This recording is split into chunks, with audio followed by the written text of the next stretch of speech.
Hi everyone, today I'm gonna show you how to use Socket, and I've wrote some code using a server and client to establish a connection. And at first I want to show you a picture which represents the connection in how this socket works. At first we need to create the server, um, and we have bind and listen and accept to receive the connection with the client, and the client needs to create the socket and just connect to the server, and it just sends and receives message, and after the connection ends you can close in both sides. So now I'm gonna show you how it works, and I'm gonna explain it to you. I'm gonna run the server in the client,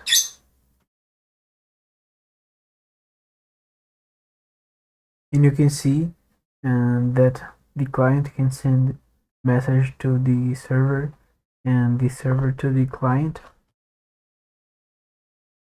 Now I'm going to quit and show you how I wrote the code.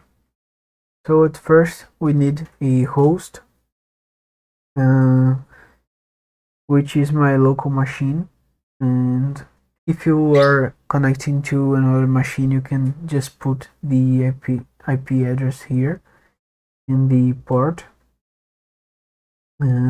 you will use to send and receive data. And after that you need to create the socket,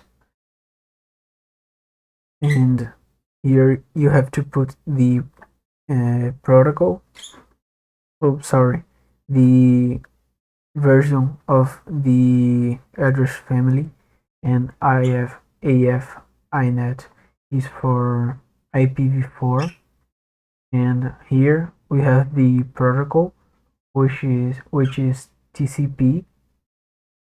We also are able to use UDP and other methods here, and now we have to bind, and for that we need the host and port,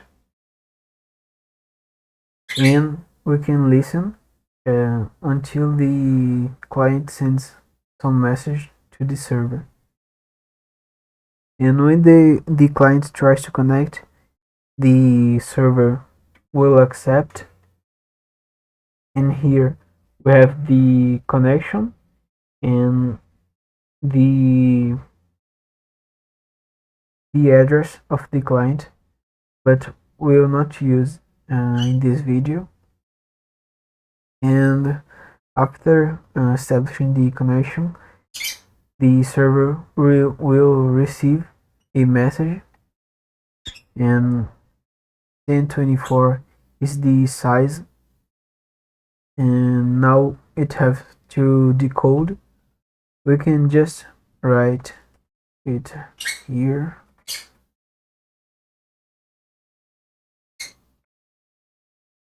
but I think in this way is easier to explain.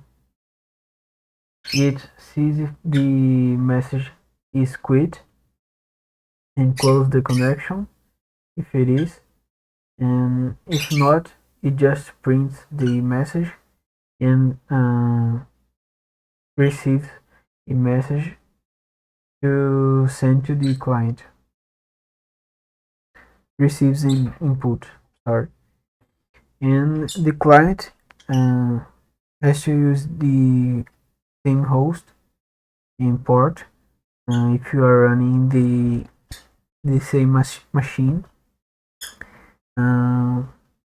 We have to create this socket the same way we created in the server, and connect to host and port, and we have the same process here, but we start sending the message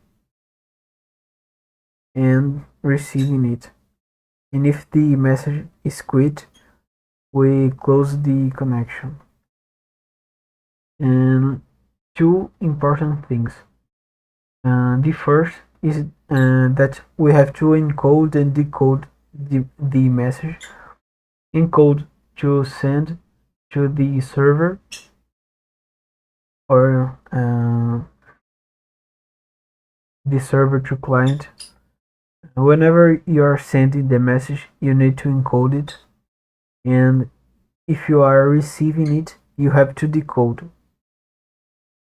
The same thing with the server. Decode when receiving and encode when sending. And the second thing is that normally when we are using Socket, we send some bytes first to send to the other computer the length of our message. And here I have some part of a program I made, and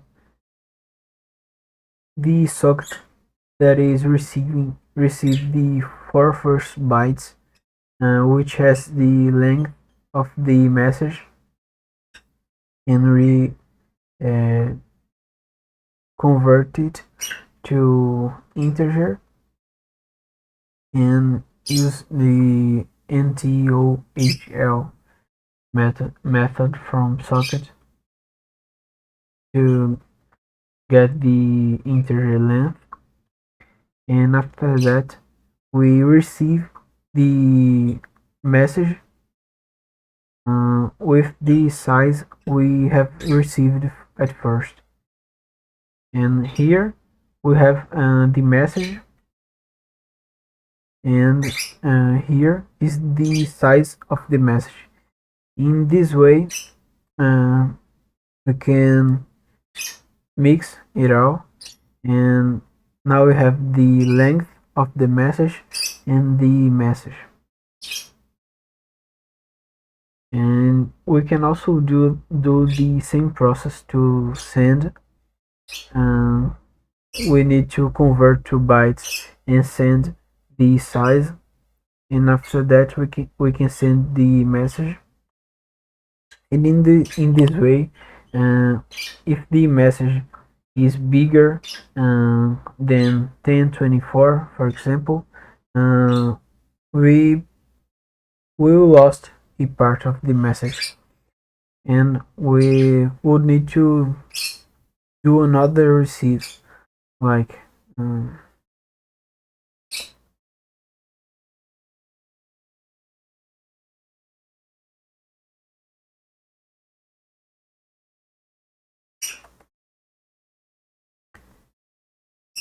and full message.